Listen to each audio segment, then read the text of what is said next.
series and in the stream today, I believe we have made it like a quarter of the way through one of the acts. So, you know, it's a robust game. If you were worried about a lack of content, your worries, I'm here to tell you, are unfounded. We've basically been lost in a dungeon for like 3 hours. But thank you again to Mixed Realms for the sponsorship. It was awesome to be able to do this on YouTube and on Twitch. Much appreciated. And we'll take a little break here as we pivot, and we'll get Trackmania going. So I'm not doing the track of the day. I'm going to try to get some more author medals in the summer 2020 tracks. Because those, I don't think they rotate out, but we're gonna try to get them before autumn anyway.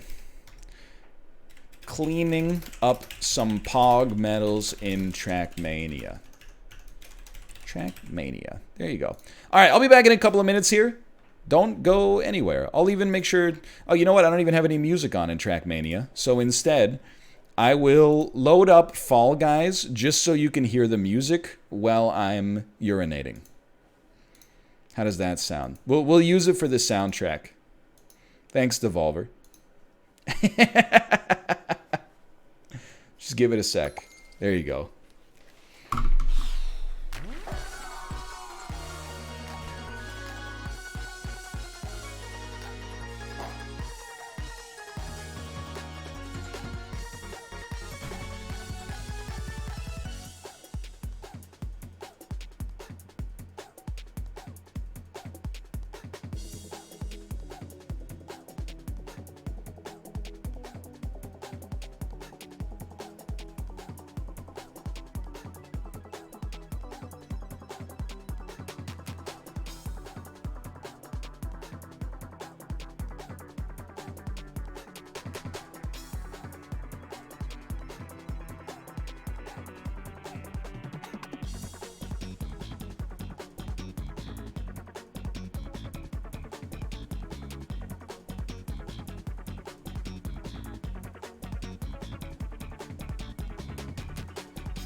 Okay.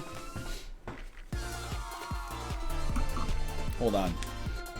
While you're listening to music, I'm gonna eat this donut as well.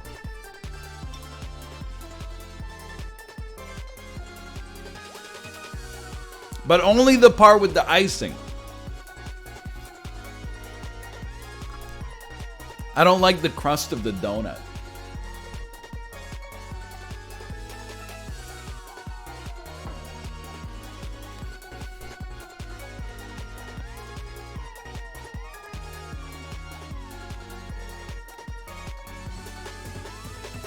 I don't know how long we're going to play Trackmania. At least an hour, though. I do still have some recording to get done today. But definitely I want to clean up some author medals. It won't be short.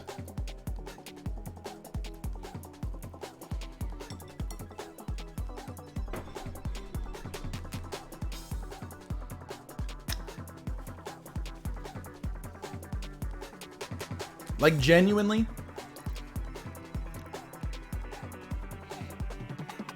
Are there people who like muffins? I know. There are people who only eat the top of the muffin. But are there people that like only eat the top of the cupcake? Can you imagine what it would be like if you got like, you know, you went to a party and there were 12 cupcakes, and somebody took 2 cupcakes and only ate the tops off them, and then left the bottoms in the box or something. Oh my god.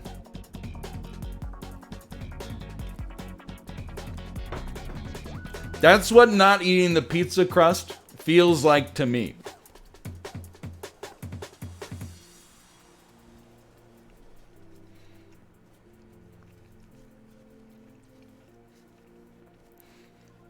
That's what it feels like to me.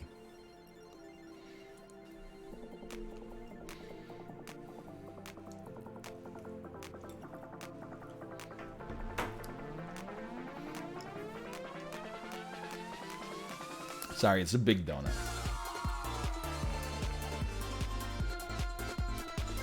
What if Luna is picky? Everything I say, it doesn't apply to a child.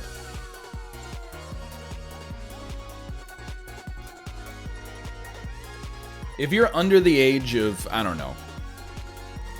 Let me put it this way. If you, I'm trying to think of it. It's gatekeeping either way, but I'm trying to make it as ungatekeepy as possible.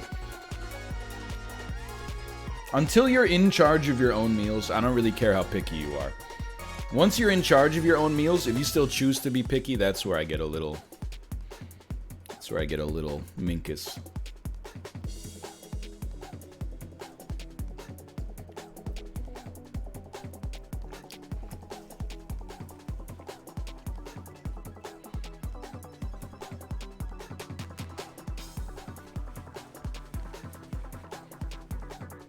Shouldn't it be the other way around? As an adult, yes. If you're 30 and you go to, like, you're a guest in somebody's house and they're like, oh, I made you this. And you're like, I don't like this. Make me something else. Yeah, that makes you a child, for sure. As a child, though, it's the opposite. You give them, like, 10 times more leeway.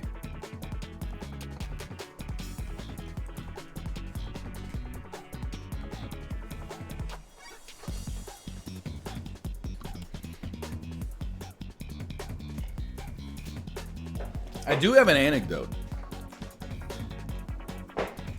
One time we had company over, and Kate made burgers. And on the burger, she put, I think, like, lettuce and tomato. Pretty standard. Now that I think, it might have just been, like, lettuce. And, like, trying to maybe there was, like, a mustard or something like that.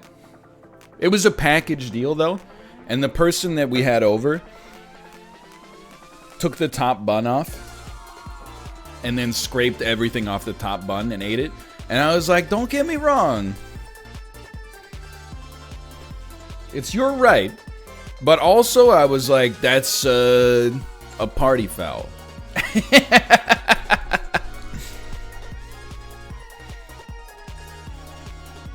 They were an adult. They still are an adult.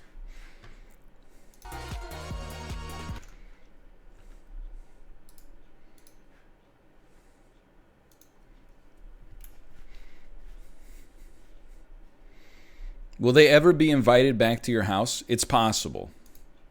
But it'll be a while. I don't want them to rub off on the eating habits of our child. Okay. Trackmania. Oh, there was onion in the sauce.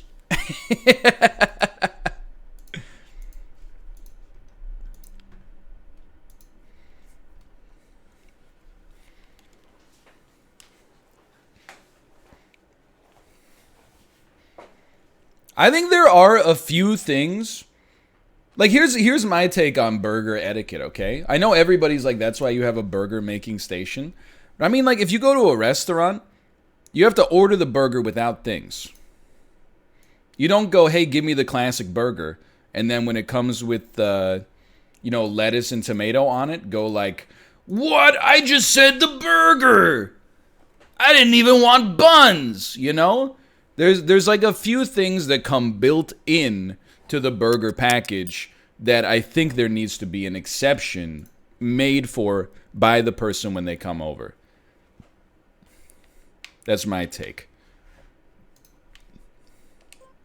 All right, this is a track of the day. We want summer 2020. Okay. Track 3.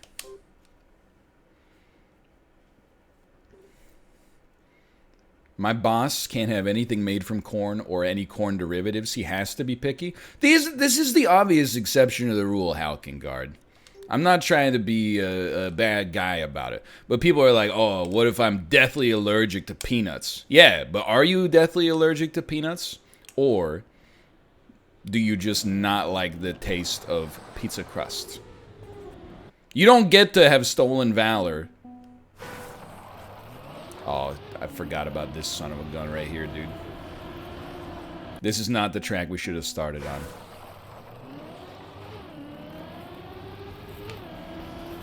All I would ask is that you at least say you have the enzyme that makes pizza crust taste bad to you.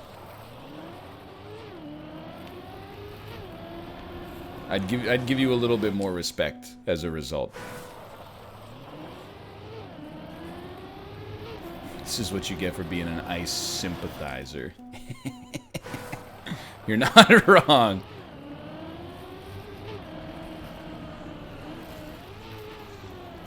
You're not wrong.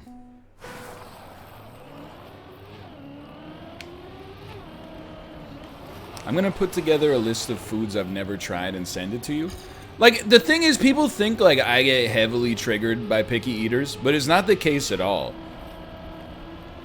They get extremely triggered by me saying that the things that they're picky about for, like, arbitrary and juvenile reasons. Like, whatever you choose to eat is totally fine. As long as you also acknowledge that you're, like, you know, some of your picky eating is arbitrary and based on maybe, like, you know, a fear that, ooh, if I put that in my mouth, it'll taste icky for 2 seconds. Ooh, I can't handle it. Ooh, that would ruin my day if my brain experienced something new and modestly unpleasant for an 1/8 of a second one time.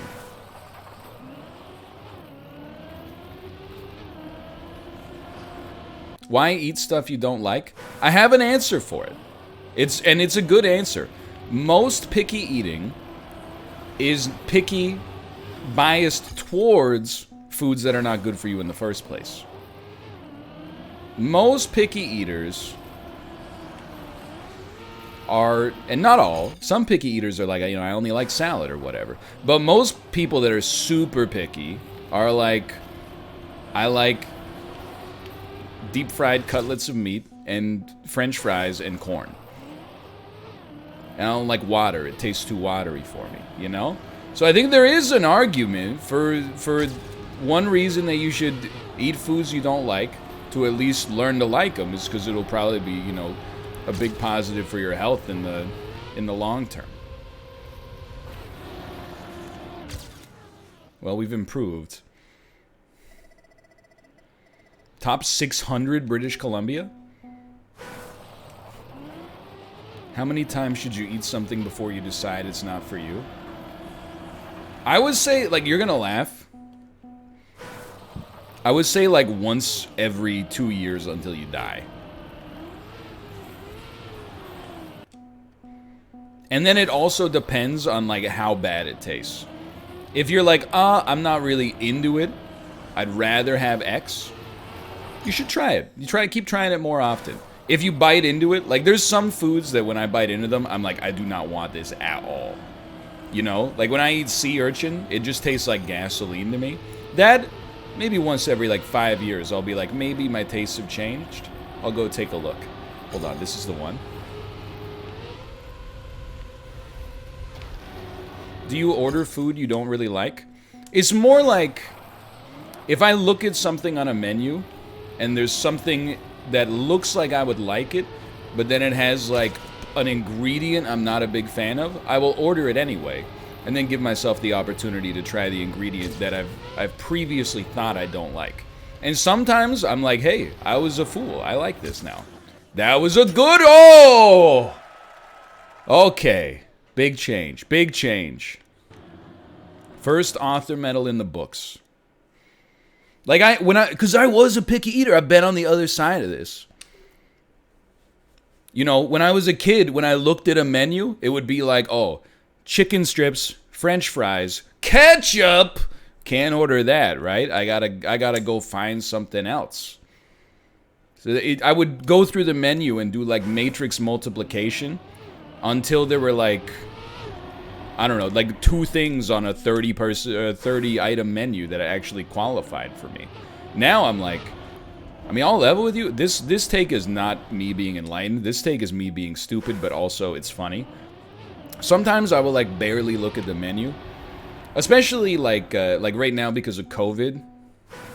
Most places don't have like paper menus. They have like a QR code.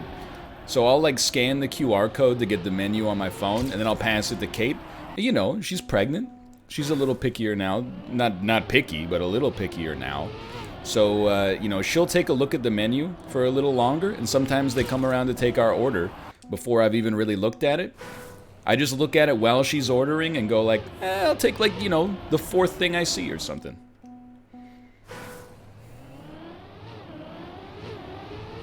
I'm like, you know, it's fallacious reasoning for sure, but I'm like, if it's on the menu of a place that's been around for a while, surely it's gotta be like not that bad.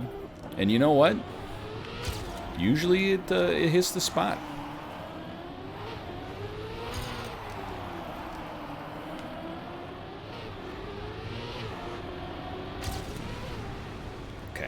Up and around.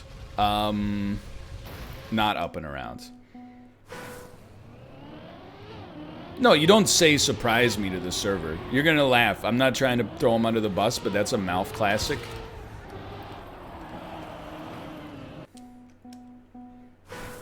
For a while, he would never say surprise me, but he would say like, what do you like here?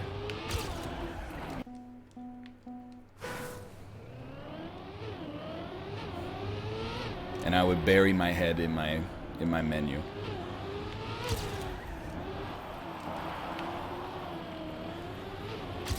He did indeed do that at a McDonald's once. But it was great, because then she was like, oh, usually I get like a McChicken off the dollar menu, and then also like an apple pie or something like that. And I was like... Then he was like, I'll take a McChicken and an apple pie. And then it took forever for the pie to come out. So it was like, I felt like he got his comeuppance there. And I don't think I've heard him do it since.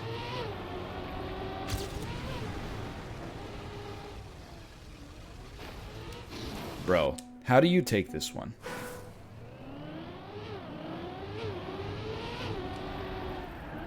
No, I don't put it on the waiter. Here's the thing. If I'm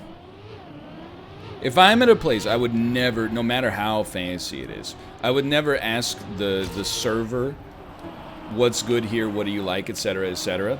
I don't think it's impolite necessarily, but I think, you know, I wouldn't trust that I got an honest answer. But if during the introduction, the server was like, might I recommend this thing, I would be like, you know what? Originally, I wasn't gonna have that. I was looking at something else.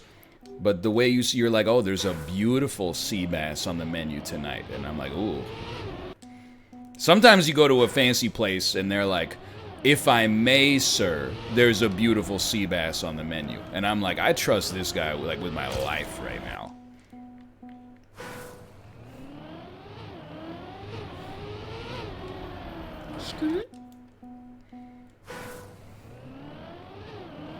But that is the, I mean, you might not see the value. That's part of the benefit of not being a picky eater. Is you're pretty much good wherever.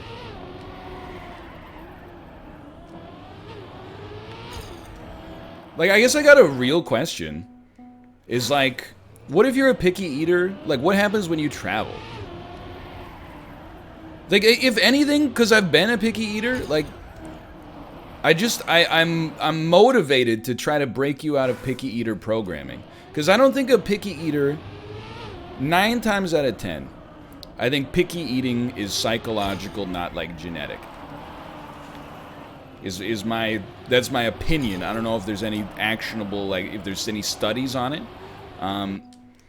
But I just wonder, like, you know, you're like, I imagine that a lot of the people who go to Japan because they're, you know, big fans of stuff that you would find in Akihabara, are also kind of picky eaters. And I'm like, what do you do? Like, if you don't go to the restaurant you want to go to, are you just like totally screwed then?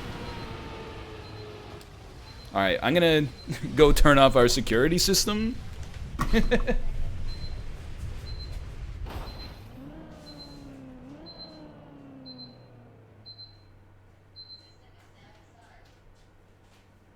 Sorry, just 12 seconds away from the police being called. It wasn't an emergency, there was just a delivery.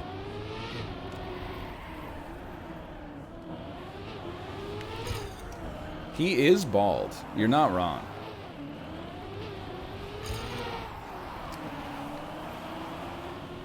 But I'm like, it just feels like it sucks, right?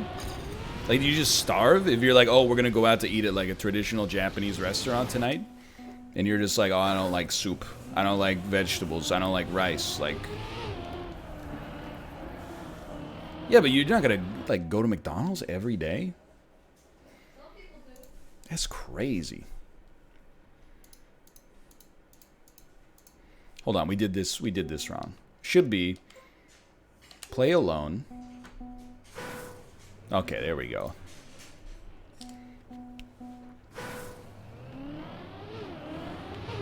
Yeah, if you got, I mean, I'm sympathetic if you're a picky eater too, because I've been there. I'm alright, thank you.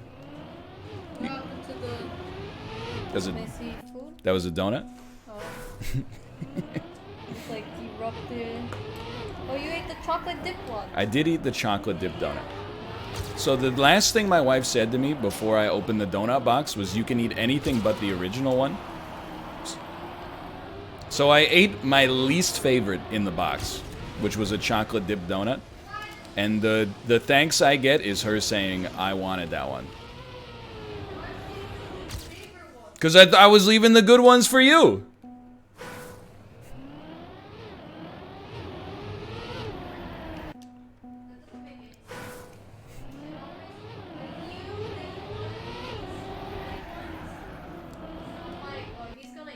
No, I'm the cake lord. I always like the cake donut more than the bread donut. My dad is Big Donut. That's what we call him. That's why we call him Big Donut. My dad's #1 thing, if he goes to like a donut shop, is like, the apple fritter was as big as your head.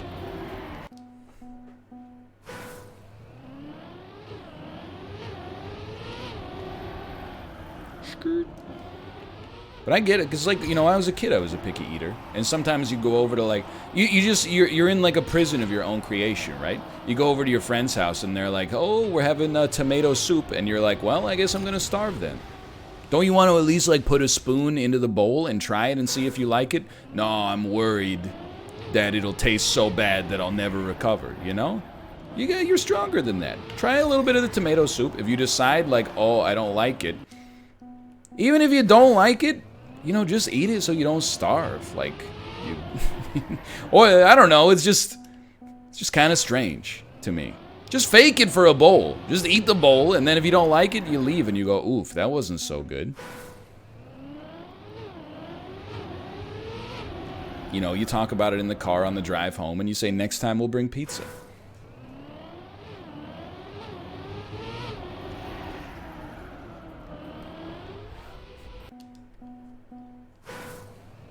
I'll eat any, like, even if something is flavorless but edible, I'll eat it, dude. There's very few foods I will not eat on principle. Like, I'll tell you straight up, and I know people are like, konyaku, for real, if I went to, like, if Kate was like, hey, we're going over to, like, my Japanese teacher's house for a potluck or something, and she was like, I made konyaku, I would eat it, out of politeness. When I left, I would probably be like, I'm gonna stop at, like, you know, an establishment on the way home.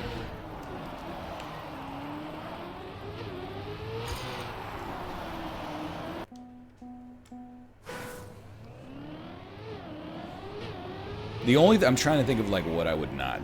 There's got to be some, but I don't know. Konyaku's pretty close.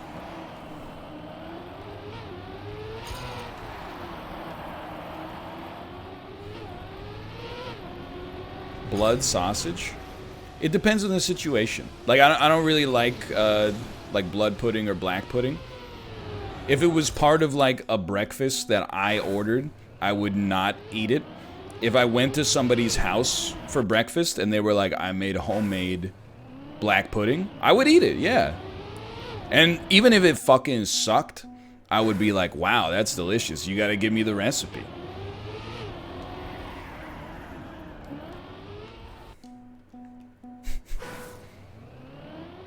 You're insane. It's just the whole mouth to stomach pipeline is just a trash compactor. I would like if when I passed the food into the mouth, if it sent a signal to my brain that was like poggy.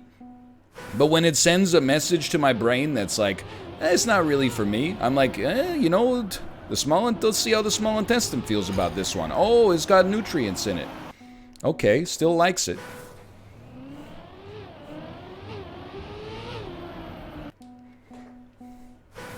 That's my thoughts.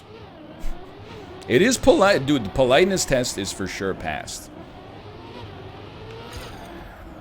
I'm a very amenable guest.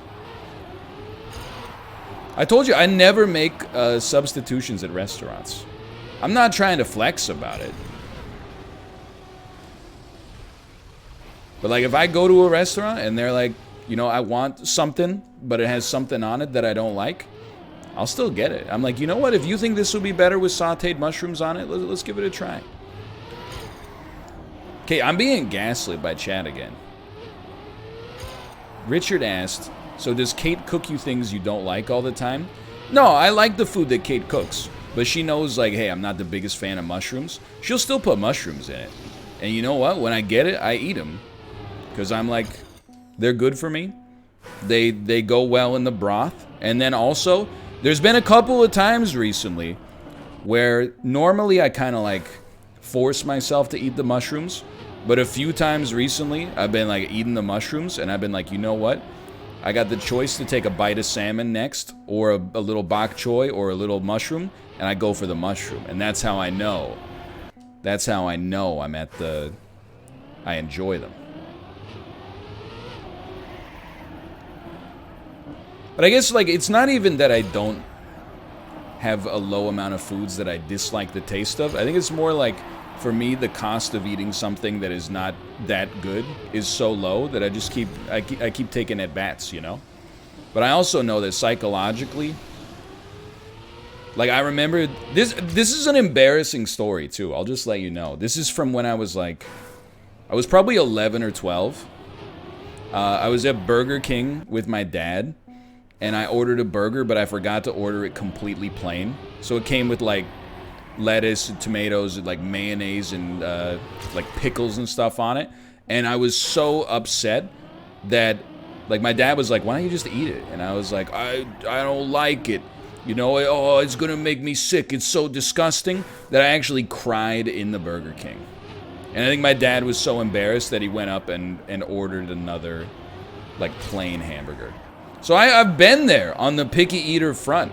This is not stolen valor.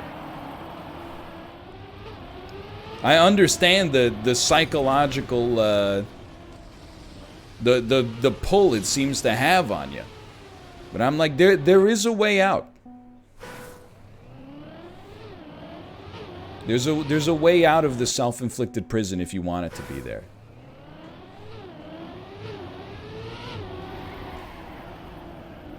But like most positive changes in my life, it was just motivated by a sense of shame. As I've said many times, when I went to university and, like, my diet was basically like chicken breast and potatoes, please. I was like, all the cool smart kids at this university are gonna make fun of me. So I tricked myself into starting to eat leafy green vegetables and soup and everything like that, and all of a sudden, turns out that the food is not bad at all. I just, you know, ate it once when I was 4 and went, you know, this isn't icing. And then thought for the next 10 years that, like, I didn't like it when actually I do like it. I just tricked myself into thinking I didn't. That's how I started smoking.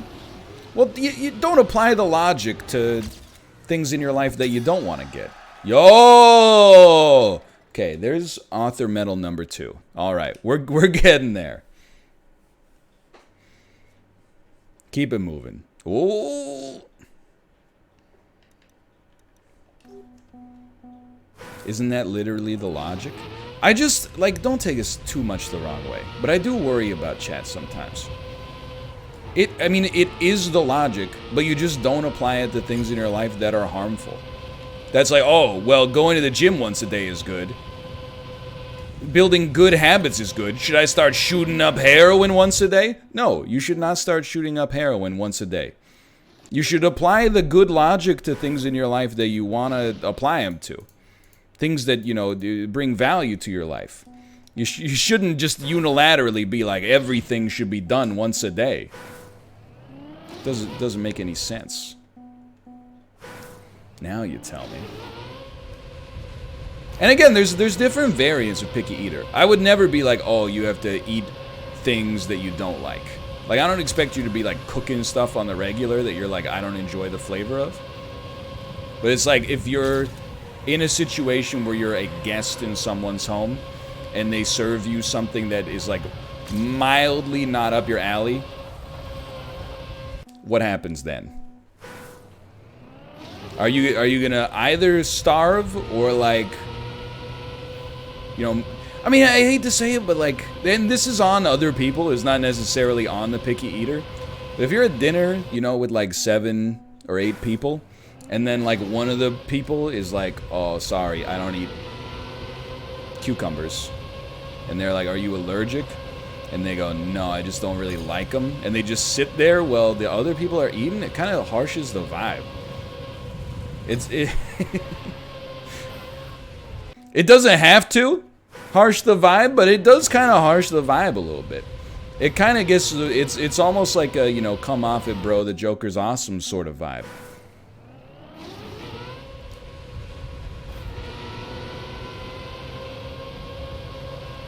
I'm just saying. I might be telling you something that's uncomfortable to hear. But rather to hear it from me and decide whether or not you care, then, you know that Susie and Tom are talking about it in the Lincoln Navigator on the way home.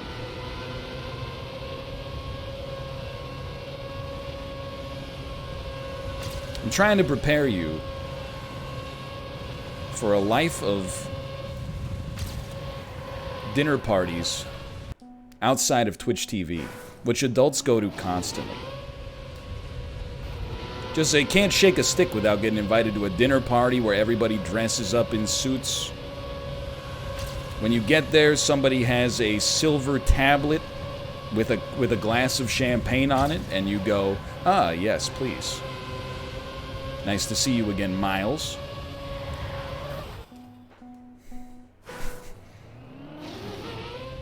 I'm just saying. If you acknowledge the picky eating, that's fine. It's only the delusions of grandeur that cause me to go off the edge.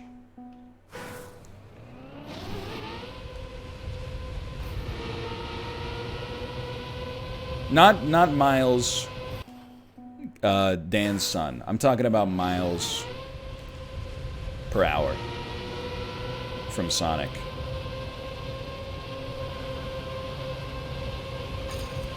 But I've now realized there are 2 hot button issues you don't talk about in Twitch chat, even if you're right. One of them is anime, the other one is casting aspersions on picky eating.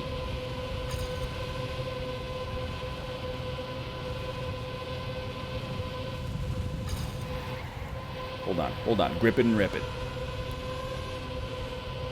But it's good banter for Trackmania. You gotta heavily overturn there. You gotta overturn.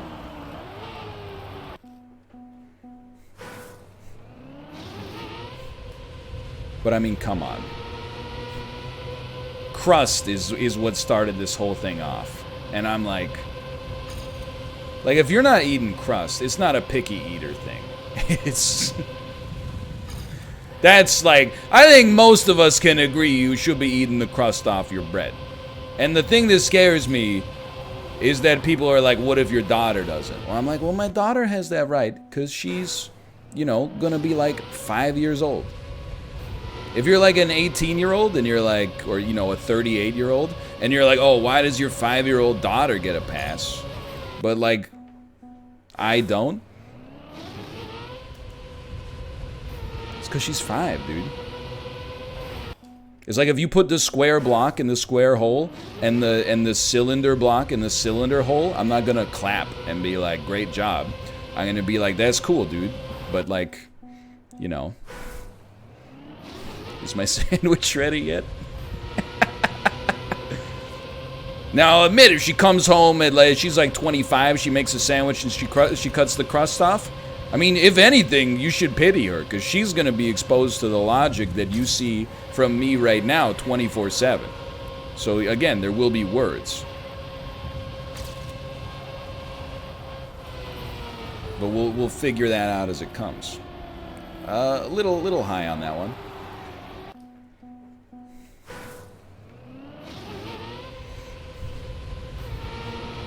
What about saving the crust till last and then being too full to finish them? So you're talking about pizza crust. The thing is, I think you should, in a shared setting, I think you should have to eat the crust before you get access to the next piece. I think you should pretend that the key to the next slice is in the crust of the piece you're currently eating. Because if you're like, oh, I like to save the crust till the end and then you get too full to eat them, I'm like, that's cool. Meanwhile, Bill over here, he only got to have one slice because somebody took 3 and then didn't eat the crust. So do you have anything you'd like to say to Bill? Oh, Bill, you can't, hey, they just make my stomach feel weird when I eat them. What do you want me to do, Bill? Bill, why are you so judgmental? It's because you took the slices too early. You took the slices in advance of when you should take them. If you choose not to eat the crust, that's fine. But you can't take your next slice until everybody at the table is either done or has moved on to the slice that would be your next slice number. That's my thoughts on that. So if you're getting your second slice, you have to wait until people either opt out or until they get to the point where they have all taken their second slice. Then you get to take your second slice. That's my thinking on that. We kind of have a rule at this restaurant that one picky eater can't just take all the fully loaded slices and leave Bill with like mostly just crusts, maybe like one little nugget of pepperoni.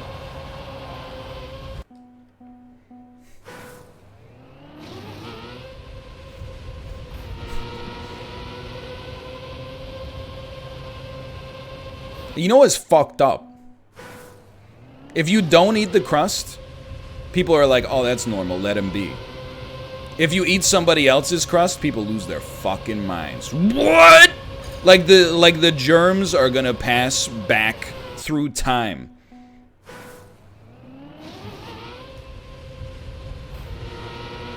You're like, you're gonna eat my crusts? Ew. It's very weird. Don't leave the food if you don't want it to be eaten by other people. Yeah, I probably wouldn't do it now. Or if it was a stranger to begin with.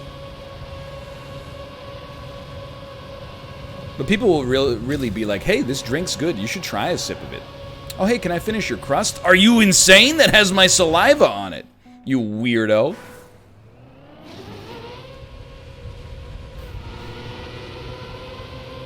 What's wrong with you? Anyway, as always, the gist of the bit is that the problems are with society, not with me. Okay. All we need to do is not do that. People who don't share half-eaten stuff with friends and family are weird. Well, like, I've told this story many times, and I apologize for Bear Taffy, because I think it honestly, the story hits different in 2020 than it did in 2017. But when Bear and Elise and his brother and his brother's girlfriend were in Vancouver, we went out for drinks, and Bear's brother got a beer flight, which is like 6 different beers in like little sampler cups. And then, with God as my witness, everybody at that table but me took a sip out of every single one of those glasses. And they were like, do you want to try some? And I was like, I got my own. But the thing is, I'm not friends or family. I'm friends with them, but I'm not family with any of them, so I'm not willing to do that. But definitely Kate and I will share, like, you know, a drink or a food item. I don't think there's anything wrong with it.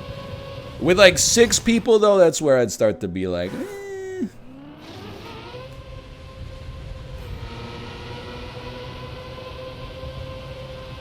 Even with friends, I might, like, here's the thing. If it was me, like, I'll level with you. And maybe this makes me weird, but I think it hits better in 2020 again.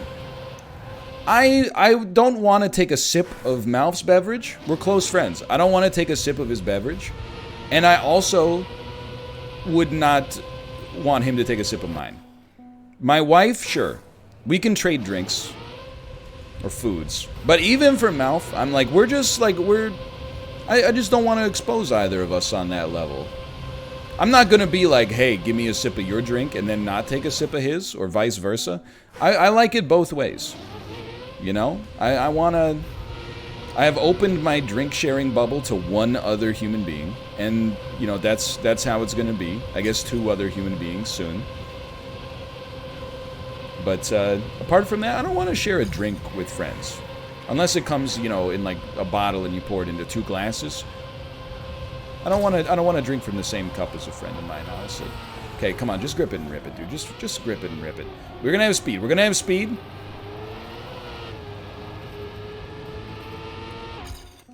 We gotta figure out how to take that corner better.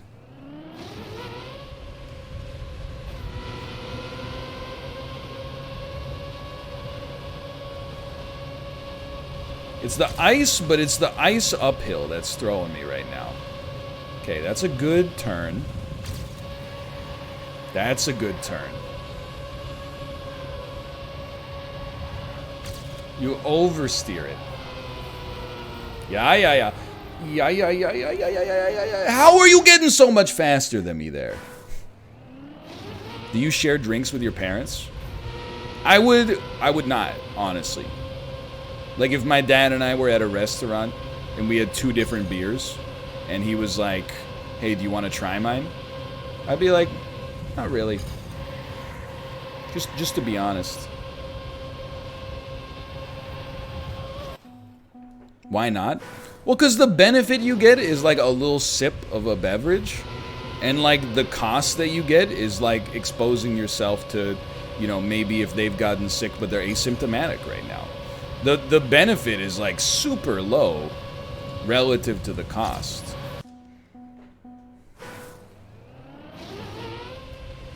You get to try something? Oh, I got an ale, you got a lager. Oh, it tastes like a lager. Who would have thought? Oh, that one's... Man, the pineapple beer. You can really taste the pineapple in that, huh? I've been down the road many times before.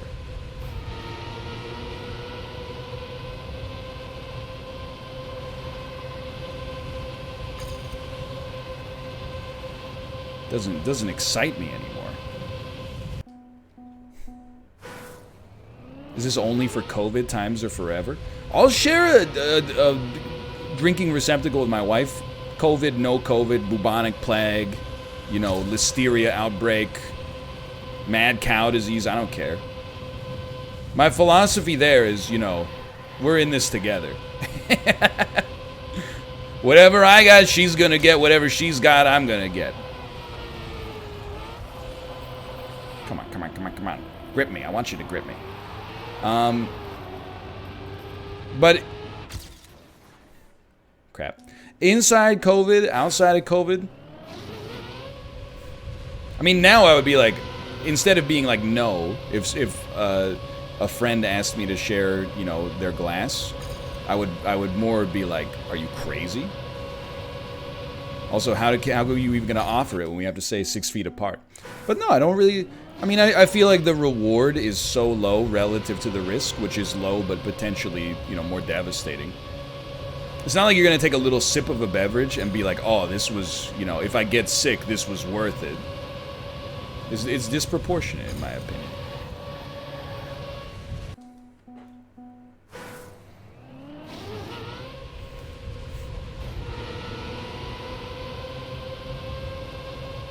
I don't eat strangers' pizza crust. That part was a joke earlier, and the fact that I have to spotlight that actually makes me weep for the future of this platform.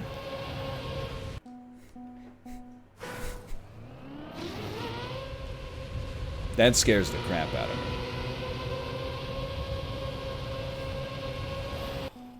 Is this why in that Adam Sandler movie, Jack and Jill, he had to put "I'm kidding" after every punchline? Senorita, I'm kidding. Oh, okay.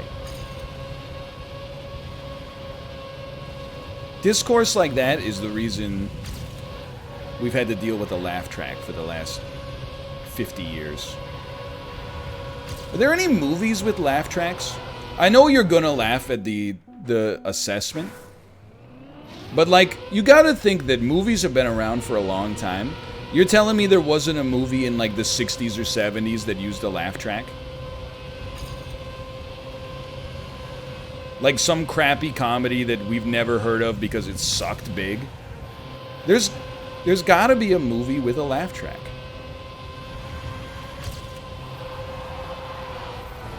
I never thought about it prior to this moment. Can somebody Google it for me, please? No, not in a... It's not satirical, ironic laugh track. Scott Pilgrim? No, but like... Not a fourth wall breaking laugh track. I mean like a genuine track designed to tell you when to laugh.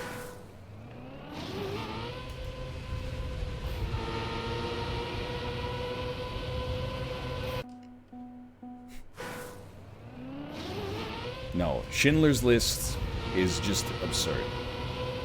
Not a comedy special that has a built-in laugh track from the people that are laughing. Natural Born Killers it's a satirical laugh track.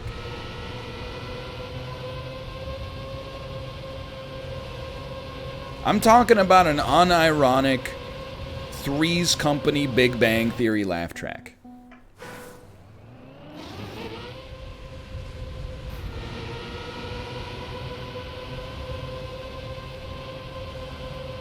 I made a movie in high school that you... Not the movie you made in high school that used the laugh track as a joke, okay? I'm talking about a Hollywood film that pretended to be filmed in front of a simulated live studio audience, okay?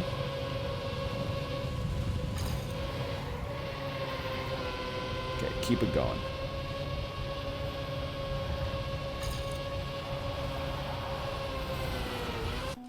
I see what they're doing. I see what they're doing.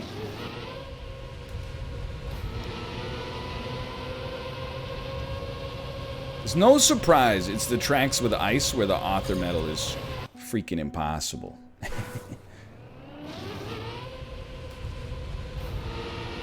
I mean, I'm with everybody else. A laugh track is bad, for sure. But I still think that we are going to look back in like 20 years on the era of sitcoms that are filmed like The Office in a mockumentary style, and we're gonna cringe more than we do when we think about shows that have a laugh track. And I like a lot of those mockumentary shows, don't get me wrong. But I feel like in 2030, you boot up an episode of Modern Family, you're gonna be like, why is this filmed like a mockumentary? And then you're just gonna have to, you know, I'm gonna be there explaining. I'm gonna be like, a lot of shows were filmed like mockumentaries back then. For a brief period, fake documentaries were the most popular genre of comedy.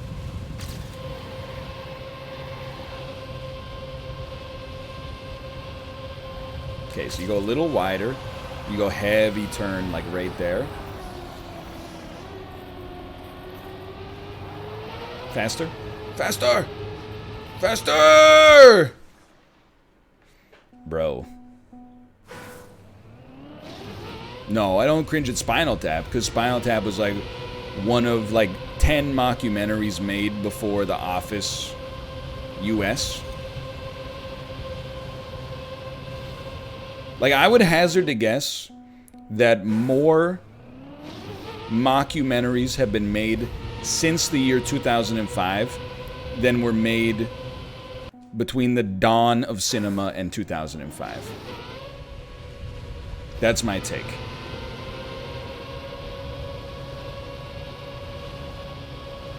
I don't think it's a hot take.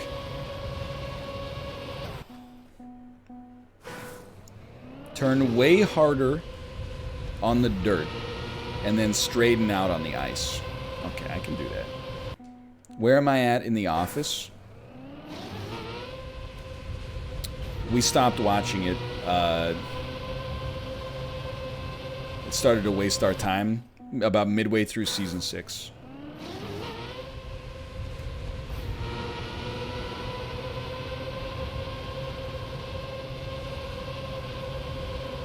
Season 1 through 4, it's a funny show. Season 5 has its moments. Season 6, for me, that's kind of like where the show gets to the point where it's like, we're just trying to sell ad space and keep this going as long as possible.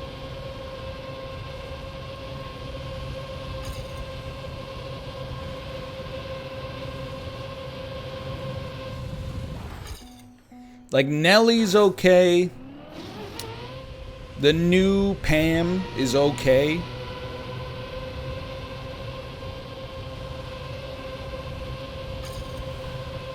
Honestly, the like slightly later episodes that I vibe with the most were like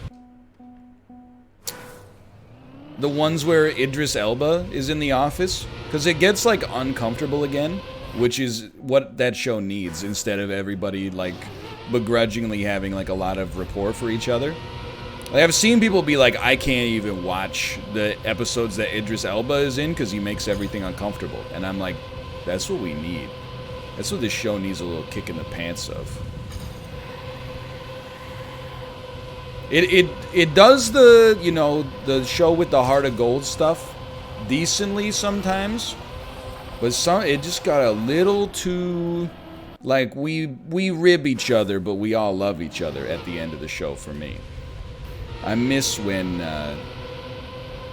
in the earlier seasons, where I actually think, like, if Dwight had access to a gun, he might kill Jim.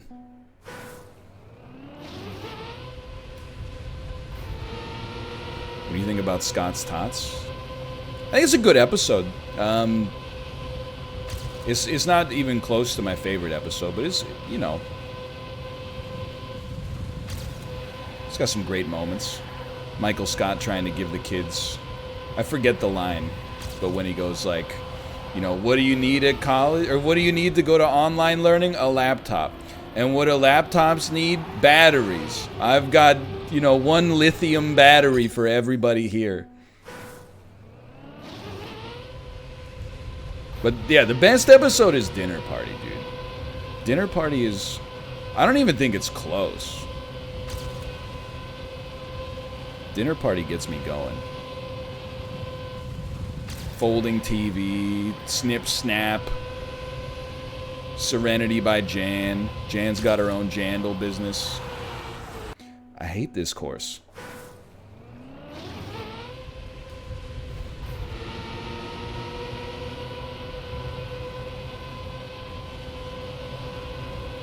It's a good show, for sure. I would never say The Office is a bad show. But I do think it declines in quality.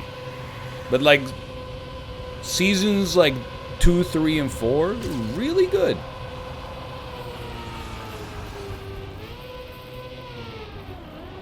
Come on, man.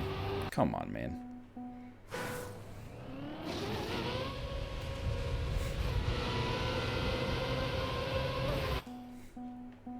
I heard it gets, I've never seen past season 6, but I heard that, like, after Michael Scott leaves and Andy becomes the boss, the show becomes truly horrible, and then it stays really bad when Will Ferrell becomes the boss, and then when James Spader is the boss, the show becomes like kind of like it gets a little redeemed, but then also there's like weird storylines where like the people that are filming the cameras, like they're filming The Office, start to like make romantic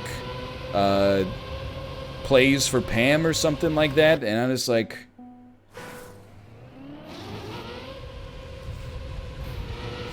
I think I'm done. We kind of hit a point, like for the first few seasons of The Office, you know, or the first 4 or 5, when we were watching the episodes, we were like, oh, we could watch one more. And then like around season 6, we finish an episode and be like, do you just want to go to bed? Yeah. So then we started watching A Haunting of Hill House. That show was pretty good. That's the turn we're looking for, dude. We got to oversteer a little bit more, but that was much smoother. I do have to see the new episode of Lovecraft Country, though. I haven't seen episode 3 yet.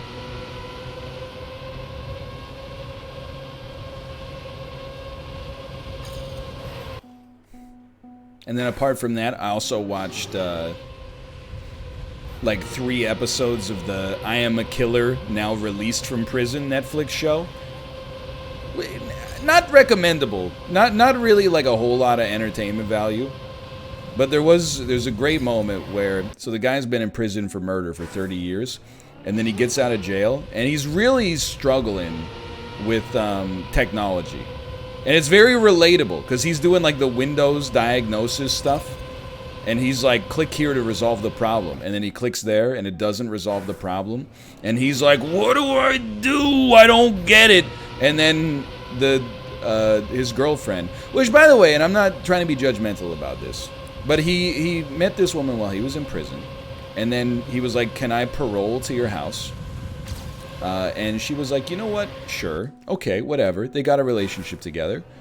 But then when he got out, they're like, he kisses her on the lips. He calls her mama. Look, again, I'm not judging that aspect, but then he's watching like out of his window, and there's some kids with their parents playing at the park, and he's like, you know, well, you know, that's all I ever wanted in my life was to have kids. Maybe one day I'll find someone I love, and who knows, we could still have them. And I'm like, dude, does the lady you're seemingly in a relationship with, who was your support network to get out, know? Because she's 71 years old, so I don't think you guys are having kids anytime soon. It's a really messed up thing to say on camera. This lady has been like so nice to him, and they seem to be in like a relationship that's romantic with one another. And then, you know, he's like, who knows, maybe one day I'll meet someone I love and have kids. And I was like, what? But he also, I don't know, he's like 55 or something. But they're playing like Diablo 3 on their PlayStation. And the guy's describing like how complicated modern video games are, and he's like, I don't get it. Like when you level up, you have to go into the menu, and then you gotta put the points into the thing so you're strong enough to get through the next level, and he's like, everything's so complicated. And I was like, I can relate to this. Sometimes I play games and I'm like, I don't know, oh, you don't use copper for that, you use silver for that. Gold's a currency, silver is for crafting metallic things, and then bronze, you append that to your armor to get extra, you know, immunity points. I'm like, this guy's, he should be a designer, honestly. Or at least a playtester.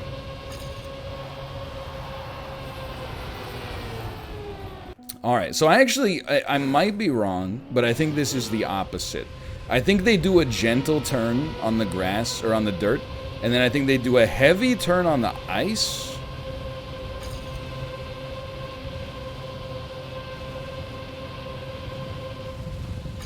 That seems to be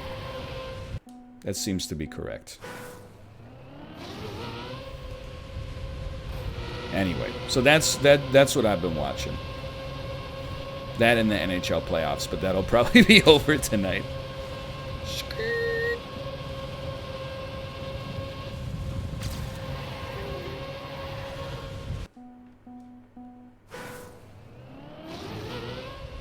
So they drift on the starting boost for more speed, too? Does that work? I mean, I guess the longer you spend on the booster, the more speed you get.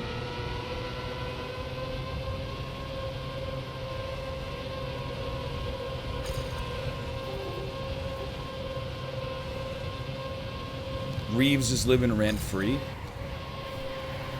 It's not Reeves. I'm just envious of the team, honestly.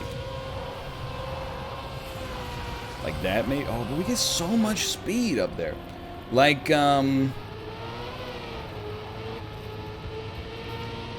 Tuck is living rent-free.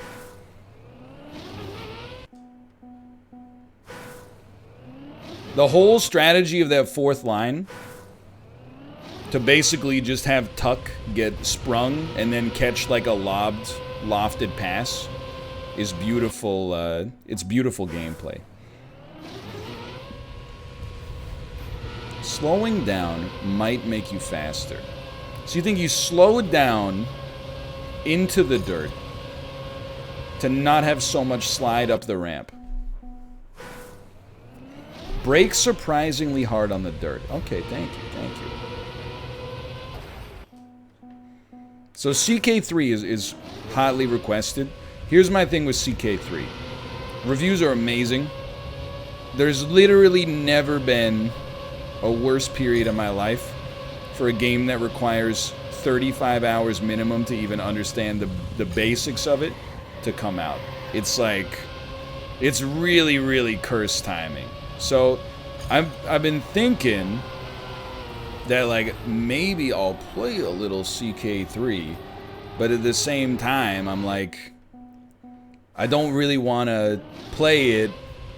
Well, even people are like 1 hour with Rob a week. It's not really like that, because like, so this Wednesday there won't be a stream because I have for the Twitch Chat Choice Awards, I have like a rehearsal thing that is like 100% overlapped with the stream. So then next Wednesday is like 2.5 weeks until Kate's due date. I feel like people are not really cognizant of the fact. They're like, oh, 1 hour, 1 hour a week, you'll get there. And I'm like, dude, there's no getting there. Like, we're there. Because people are like, wait, when are you going to start Death Stranding? And I'm like, 2027, dude. We're not starting anything new for a period of time here. Just keeping the things we got going is ample effort enough. I promise you that. Okay, if you don't clip the snow, I think you might do better there.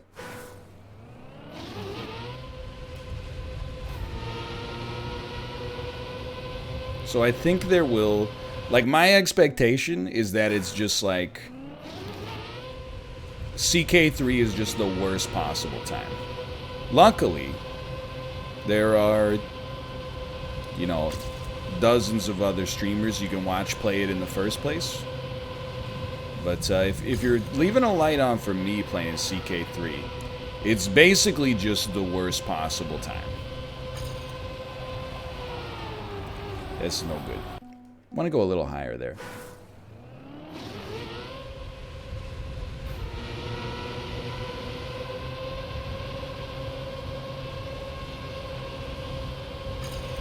Son of a... So I've answered this question quite a lot. Do I know what the upload schedule is going to look like? No, and I'll reiterate. You should expect like near zero for at least like a month. The plan is NLSS reruns on Twitch for sure, but like there's no way for me to know, Hold on. Grip it and rip it, grip it and rip it. This is not gripping and ripping it. Play it with Robert for 3 hours tomorrow and then never again. There's not going to be a stream tomorrow. I don't know if I mentioned it. I have a rehearsal thing for the Twitch Chat's Choice Awards that precludes the stream tomorrow. And then after that, we got we're only like 2.5 weeks away from the... What about tomorrow, though? What will you play during your time off? You're not, look, you know, I'm gonna stop reading it because I think it's a well-meaning question. And it just makes me want to give a snarky answer which reflects poorly on me. That's a me problem. It's not a you problem. But, you know.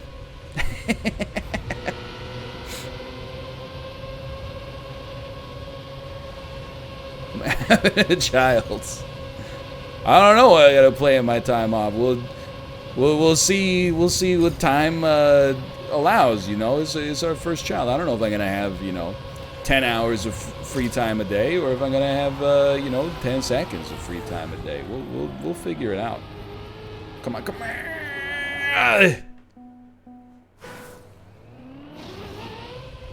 Closer to 10 seconds. That's what I'm thinking, dude. Well, let me put it this way. I don't think I will have an abundance of free time that's reliable, where I'm going to be starting anything ambitious. Let's put it that way. We have a 3-week-old. 1 month off is definitely expected. That's what I'm trying to get at. I'm trying to, like... Because it's happened in the community before, where, like, jokes become... people conceive it as being a reality, and then I laugh at the joke, and then when I tell them the joke's not real, they go, hey, that's your fault for laughing at the joke. But, like, don't even expect there to be necessarily, like, an Isaac every single day. People are like, oh, that's alright. Like, I wonder what your backlog looks like right now. I'm like, my backlog is not that big. So, it's gonna, like, 100%, it's gonna run out.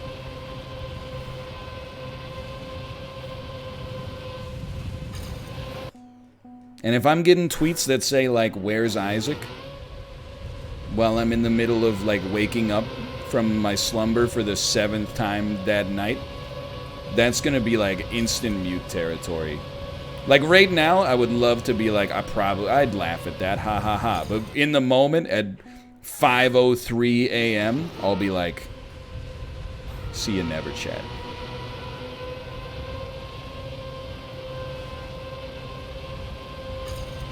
You gotta read the room on that one. So I'm not upset. I'm just letting you know.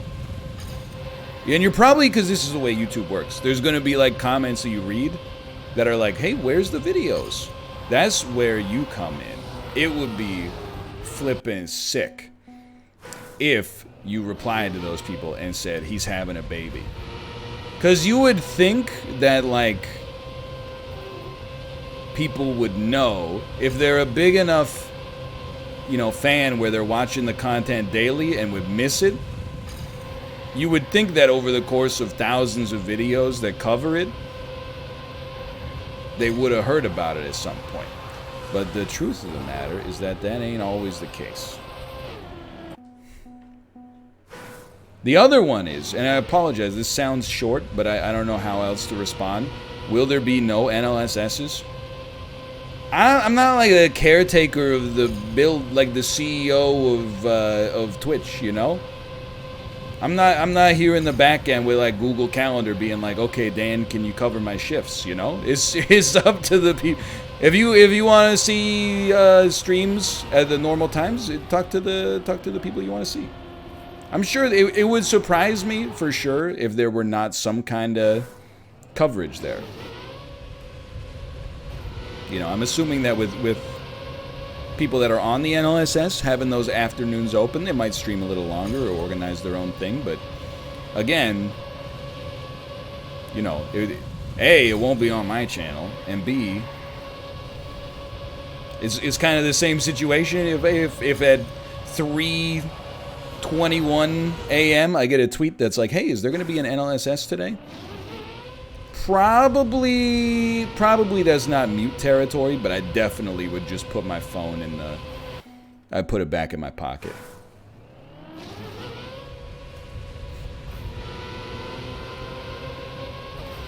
It's all this final corner, right, Macros? Like, this is throwing me for a loop.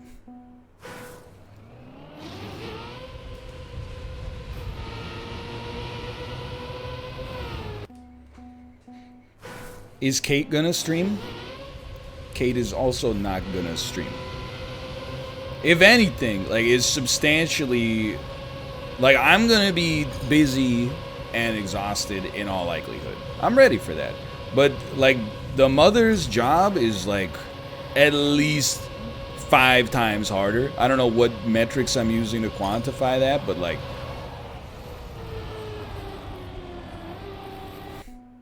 If I'm exhausted, she's gonna be, like, a husk for a little bit.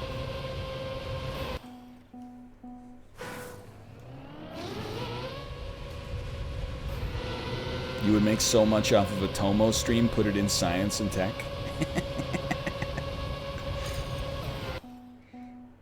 I wonder if that's happened, because, like, you can get, like, games that are for pets to play. Like, there's YouTube channels that are, like, they'll have, like, little fish floating by and stuff like that. You can put it on your iPad. And, and have them, like, smack it. So, in theory, you could stream that. Dude, I hate this course. I'm losing it.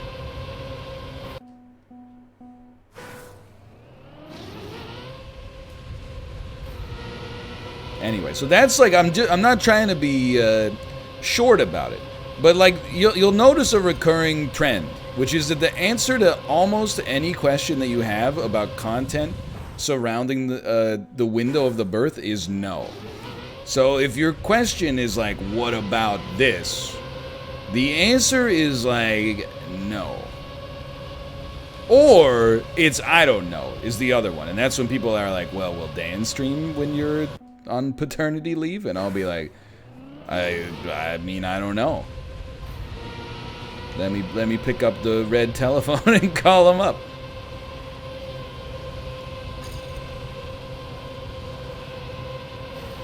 But it's like, I'm trying to make it apparent. Because, like, I think it's easier. I'm not anxious about the work aspect of it at all. Like, it just is what it is, right? But I'm trying to leave it in, like, ambiguous terms, you know? Instead of being like, maybe I'll do what I can. Instead, I'm like, anything you see is manna from heaven. Right now, the expectation is there will be very little for a period. And the period shouldn't be too long. But that's the expectation you should be going in with for now. Pogs from above. Exactly.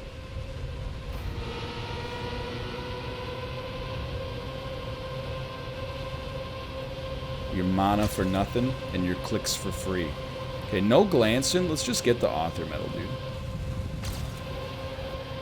It would help if we didn't rattle there for sure.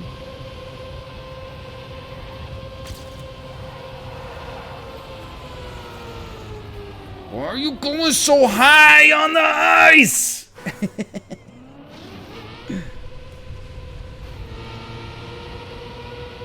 Stop going so high on the ice, dude.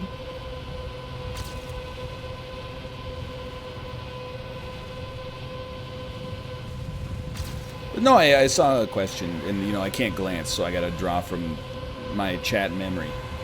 Are you anxious about having like a month with no streams or videos? Not really, honestly. And, like, there's two reasons. Part of it is, like, you know, I know the community. I know they're gonna pog up when we come back. And then the other part of it is, like, what's the point of being anxious about it? There's no alternative.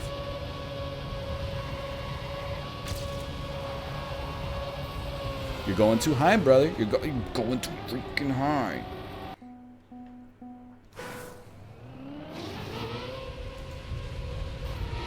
Typically, you don't choose to be anxious. Well, it's more like, you know, I understand that, obviously.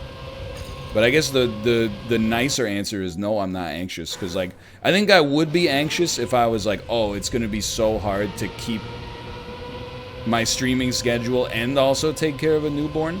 Instead of anxiety, I actually just feel very lucky to be in a position that particularly like a lot of fathers aren't in, or a lot of families aren't in, where I have the ability to take that time off and be there for a bit for sure, instead of having to be like, you know, you get like a couple of days off or something and then you got to go back into the mines.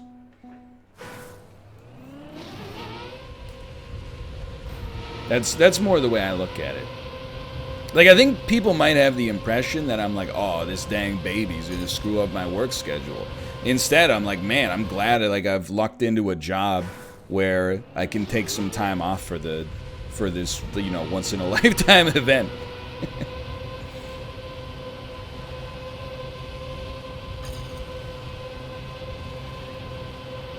And honestly, it's not really gonna be like a vacation, obviously, but it is gonna be special for one. And then also secondarily, like, I think it's gonna be like a nice little break from the internet. Like, you'll laugh. I'm sure having a newborn is gonna be more stressful than being on the internet at all times. But, like, at least the internet's not waking me up 8 times a night, right? But on the other hand, what's the internet? You know, if my kid's waking me up 8 times a night, I'm like, that's my child. When the internet ticks me off, I'm like, I got no goodwill. My kid ticks me off, I'm like, this is the light of my life. When Twitter makes me mad, I'm like, why am I reading this website? Oh, well, time to refresh. So it'll be like, honestly, it'll be really nice to be not a content creator for like a month. Dude, this course is gonna make me friggin' explode. To just be like a dude for a bit and not be in the mold of being a content creator will be sick. Because even now, and this is very much not complaining, but I think for people who stream or are on YouTube, it's very relatable. But like, literally 100% of my existence is not as me, you know? It's not as Ryan. It's as like an abstracted character. Like, apart from interactions that I have with my friends and family that I know in real life, like 95% of the interactions that I have, probably like 99% of the interactions that I have are like, without being glib, they're like fan creator. And it like is psychologically draining. Without a doubt. Like, sometimes it's draining because people are like very effusive in praise that you feel like you don't deserve. And sometimes it's draining because people are like very impolite to you because they feel like, you know, you're I don't know, like, I don't want to say a target because it's not meant like that, but they'll behave towards you in ways that they would never behave to another person in real life because they think that, you know, the person who reads the tweets is the same person that's like the character that's on the show. If that makes sense.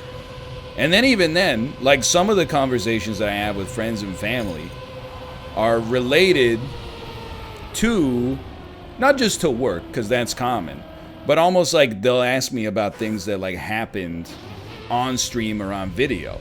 And, you know, some days is good, and some days it's like, I just want to like like exist as a human being and not like be in the streamer mode today. So I think like having a month tolerance break for that is going to be super helpful, quite frankly.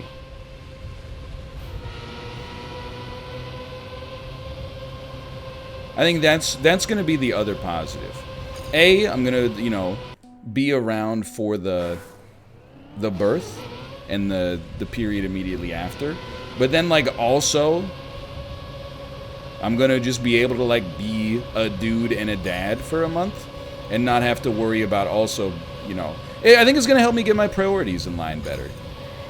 Because, like, again, you know, I have achieved a certain degree of success, but a lot of my, like, work ethic is still motivated by, like, I wouldn't call it imposter syndrome, but the idea that, like, it could be gone at any given moment. I'm going to kill this PB. And if anything, I think, you know, taking time off for a good reason for the first time in, like, 8 months, or 8 years, I should say, 9 years, I guess, is going to be like a good opportunity to reassess that and be like, you know what? Could probably cut down the workload like 10 to 20% and like literally not even notice at all. Or not notice anything but positive stuff. So it'll be a good period for kind of like a reassessment as well, if that makes sense. Like, for example, I might like reassess whether or not I want to get author metal on this track because it's extremely annoying.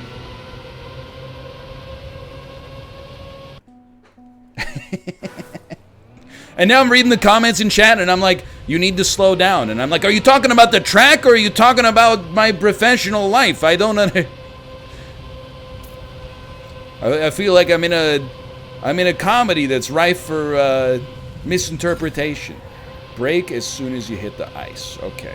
Okay. Because normally, I'm just going to say is normally braking on ice is bad. Because you don't have control over yourself anymore. And you don't really slow down either.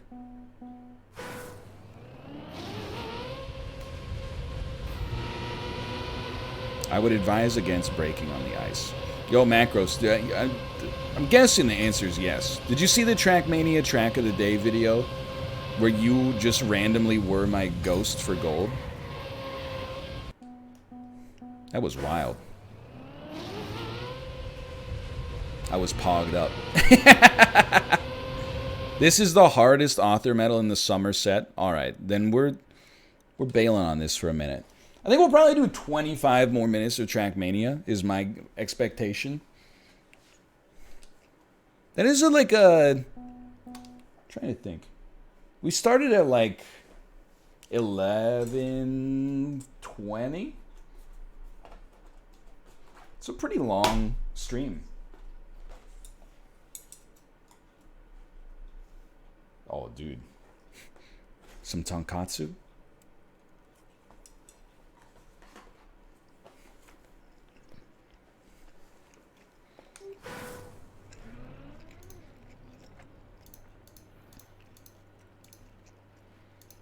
No, no, no.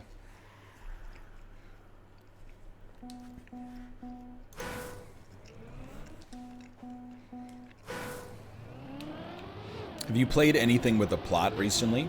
Have you heard of a little game called Doki Doki Literature Club?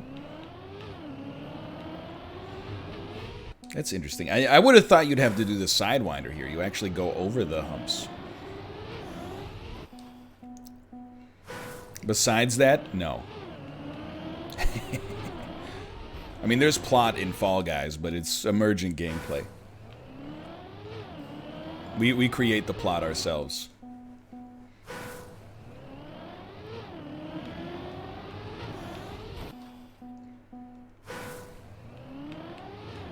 Honestly, it's also going to be good. Like, it's always good to have anecdote recharging. But I feel like the NLSS needs a recharge, too. It's still kind of finding its footing, I think, in 2020. It'll be good to take some time and then come back and be like... You know, because you're building off of, like, an in-progress foundation constantly. So you're putting stuff, like, on top of stuff that was put on top of stuff that was originally set because of, like, decisions you made in, like, 2013. It'll be nice to get it back to, like, to be able to design some stuff from the ground up. Like, in particular, I'm like, I would love, like, I love the solo content, and it does really well. I would like to amp up, because here's the way I see it right now. Monday is, like, an entertaining show day. And then Wednesday is, like, good conversation, but it's a little bit low-key on, like, the bombastic front. So I'd like to do something about that. On Thursdays, I don't know, because I really do value my solo time a lot. But, like, to have some more consistency there would be good. Also to maybe, like, set the, all the streams to start at the same time, instead of start at 2 different times would be good. And then on top of that, like, we need to detoxify the Monday stream. Like, it's part of the charm of the show, but I leave those Monday streams just being like, oh, it's a decent show, but also I'm like pissed off. Like, it's too much right now. It needs a little time to simmer and to, like, you know, I don't know, do like the, what's the opposite of aftercare? It needs like the opposite of that. It needs some pre-care where we all get like on the same page again and remember like the priority of the show instead of just like, we're just, no matter, because like right now, and again, this is like bad form for me, and I'm a part of the problem on this too, but I'm basically like criticizing a dynamic created by donated time, which is really bad form. However, like, if I'm just thinking out loud, like, for the past, like, couple of months, I'm like, the caricature is, no matter what is said, the response is, like, loud noises. And I'm like, when the loud noises are warranted, when someone says something, like, truly insane, I think that's great that we can kind of, like, lay into it. But when it's just like, you know, oh, my controller's not working. Admittedly, this is biased because it was me.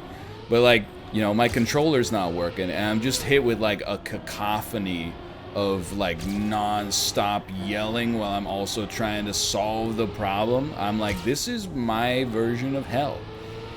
We can get into the real juicy stuff. Just let me take 2 seconds to fix my technical problem. And then we can build a little banter arc together. We don't have to turn it into like a full caricature. That was a great run.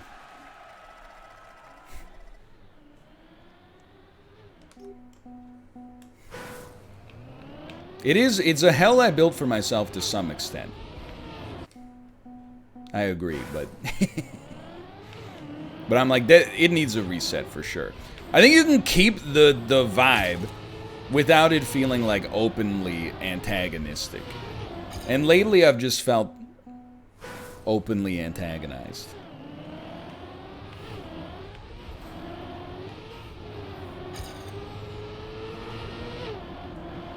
But I'm not trying, because the thing is, I think if I said that on Monday, people would be like, it's in your head.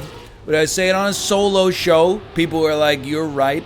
It's the dynamic of being the streamer in the case. It tailors the way that chat will respond for sure. But definitely like the past couple of Mondays, when the show is over, I'm like, I'm just gonna drink like a glass of water and sit in a dark room. That's basically where my head's been at. And then like after that, I'm fine.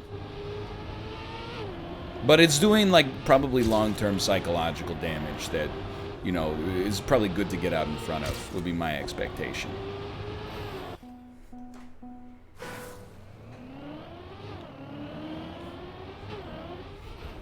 That's what I've been doing since March.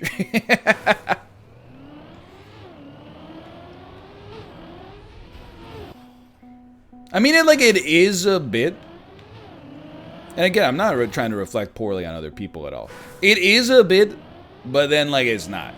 So when, you know, it's subtle, though, and it changes moment to moment for everybody involved. So when people are like, you know, when you're like, you know, just eat foods you don't like, forehead. And people are like, what are you talking about? You're insane. I'm like, this is good content. Then when my controller doesn't work, and people are shouting at me, I'm like, shut the fuck up. I'm trying to get this fixed so we can do the show.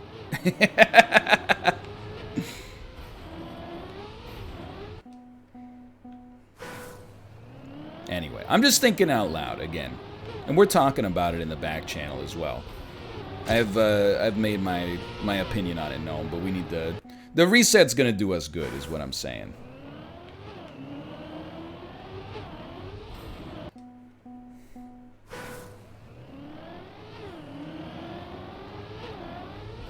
Hold on. How do you see the author medal? Do you have to go to trackmania.com trackmania.com or trackmania.io/TOTD ampersand .src HTML sort by -DESC capital letters.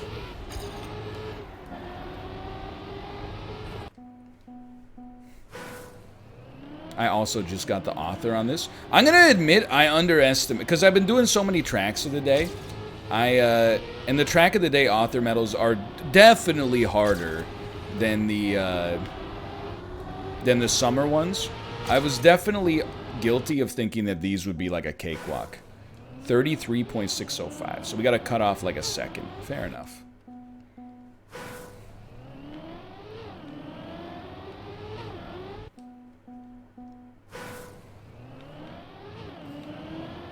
You did indeed miss Gordian Quest. There's some pogged gameplay. I mean, we took on some enemies who were 10 levels higher than us, and it was insanely difficult. We almost took some damage a couple times.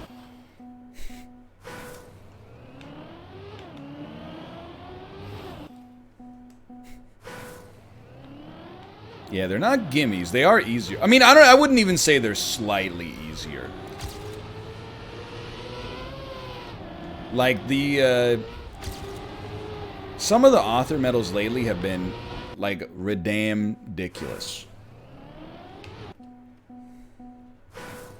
There have been a couple recently where I've had to, like, it's taken me, like, an hour to get gold. Those are kind of the exception rather than the rule, but still. Oh. So this is definitely... Oh, you know what? I don't even think that is a slide territory.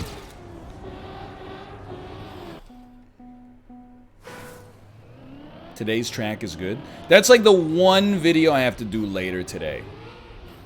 So I will take a look for myself. I wouldn't say burned out, but I've been low on the track of the days recently.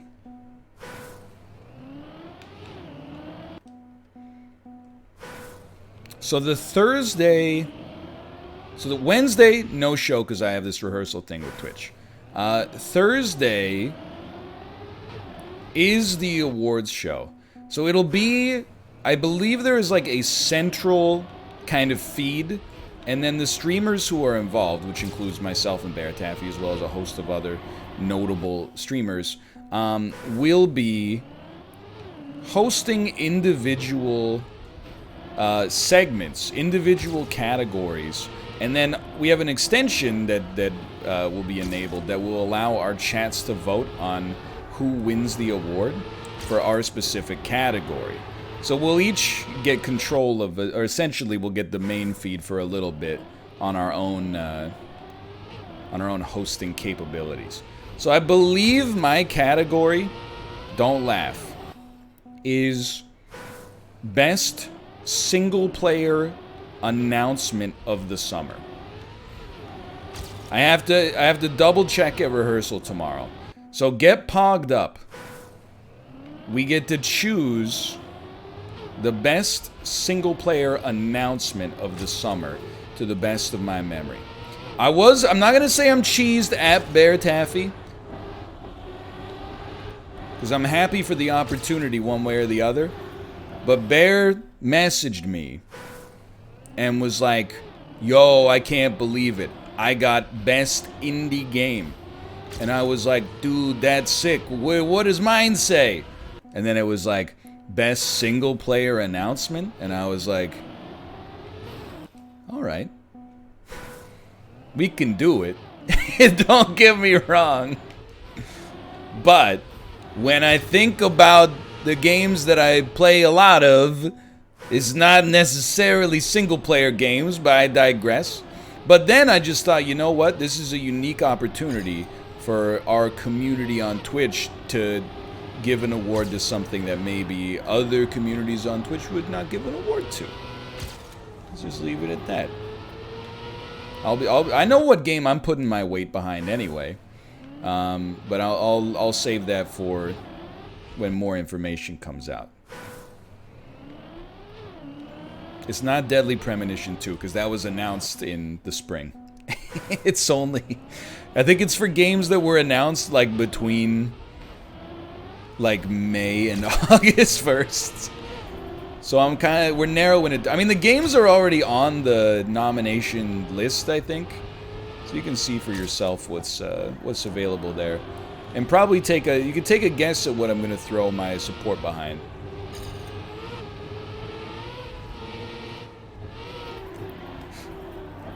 Oh no.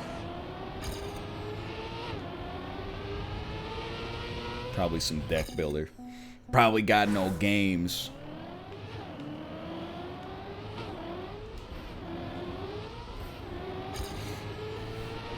Is giving an award for an announcement kind of weird? Who cares, dude? Let's just pog up. It's not the Oscars. Just having some fun. Just have a good time. Put some easy claps in the chat. Frick the Oscars? Exactly. Exactly, man. I'm still wondering if they're gonna, like, do an Oscars. You know what I think they'll do?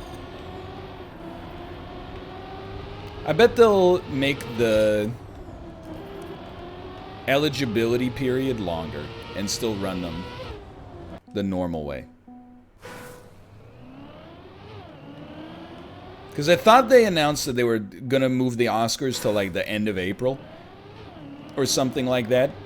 So they might just make eligibility like until the end of March or February or something.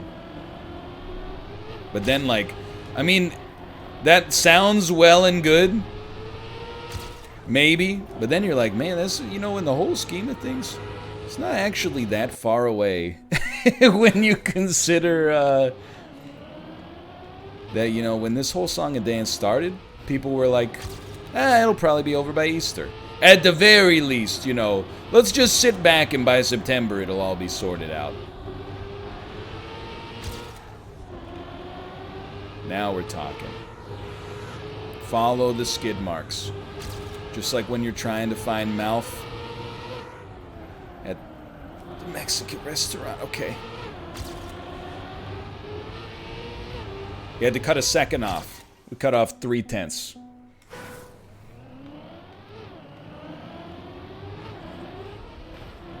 We can do better. Tenet will win? Dude, I'm kind of like, people are like, are you going to go see Tenet? I apologize if you asked this, because my next question is going to make you feel a little bad. But I'm like, are you insane?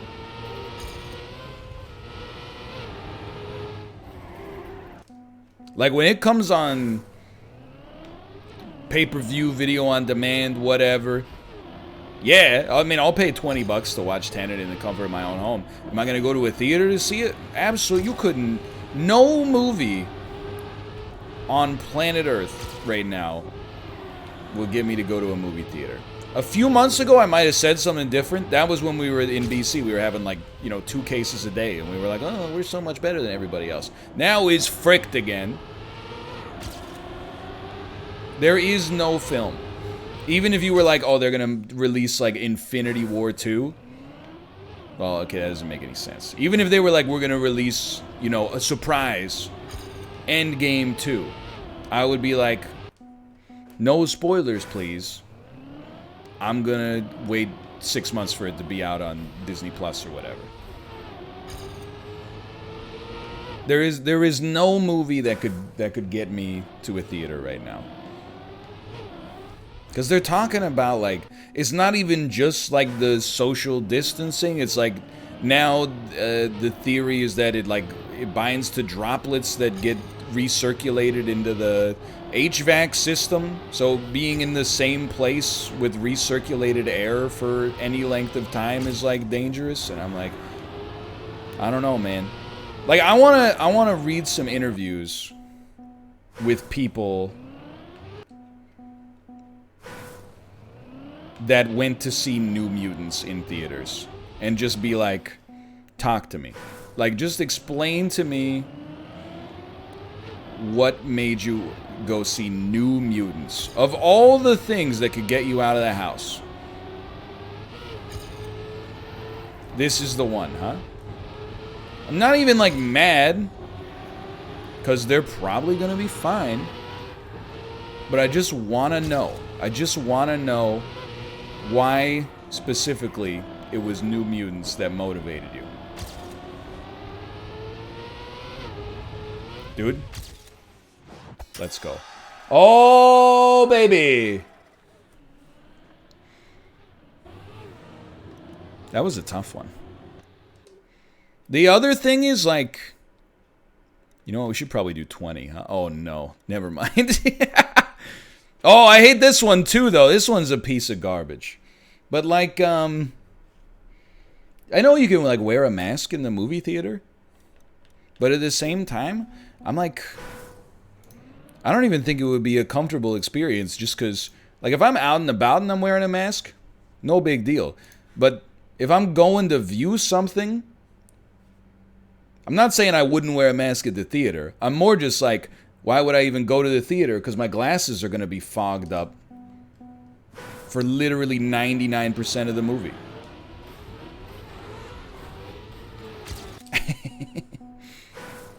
Like, what am I... But then you gotta do the thing, you tuck the mask under the lenses of the goggles, but then they kind of like, you know... I don't know. I'm gonna be honest, I have a huge head.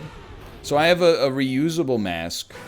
Oh, you're doing like a little turn here.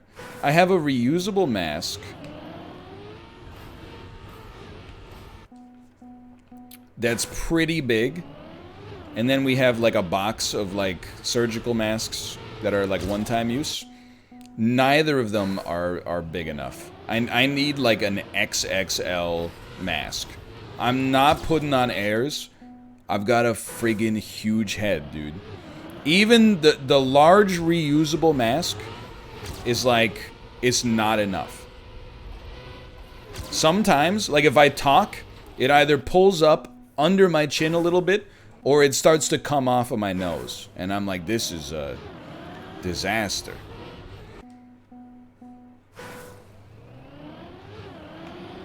Is that what you're trying to do? How are you doing this?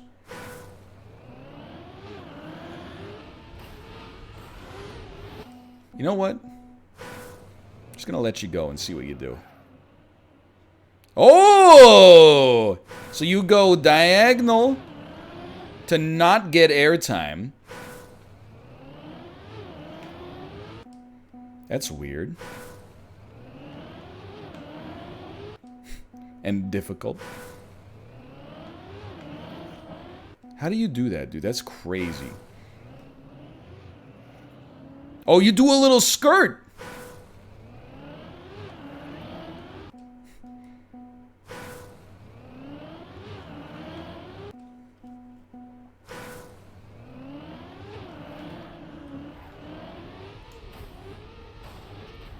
Come on, lads.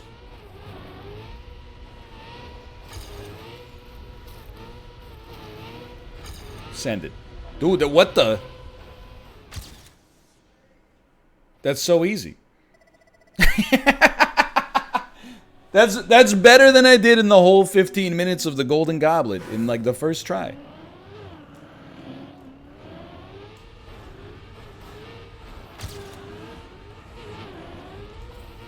Oh no, me's catching up.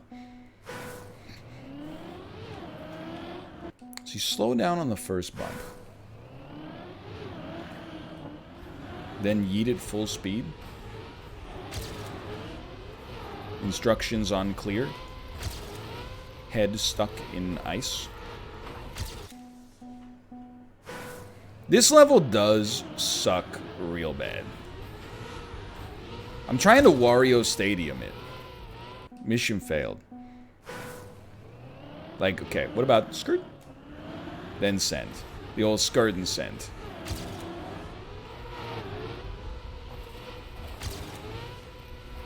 Ice? Okay. Apparently my car spontaneously flipped over. This was the last author I got because it's a troll. Can't really disagree with that, honestly.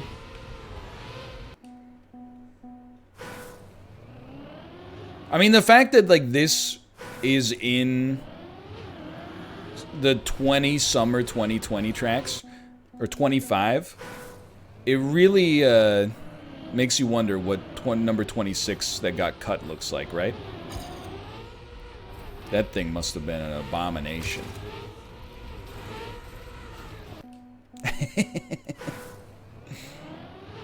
If this was a track of the day, people would have lost their minds.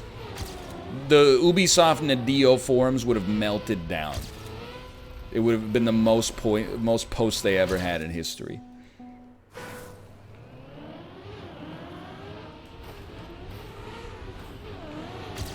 Okay, good. Actually pretty good. You can't air brake on ice, right?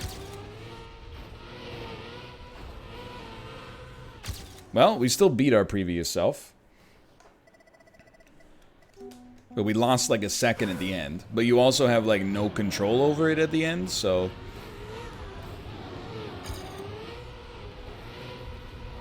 Straight. Straight on the ice, no air braking. That's a big one, dude. Oh my god. Alright, let's never do that again. Well, this is pretty much when I said we were going to end it. I'm going to be honest, I thought this thing was going to be fully green by the end of this. We got like 3 author medals. That's embarrassing, but you know what? It's progress no matter what.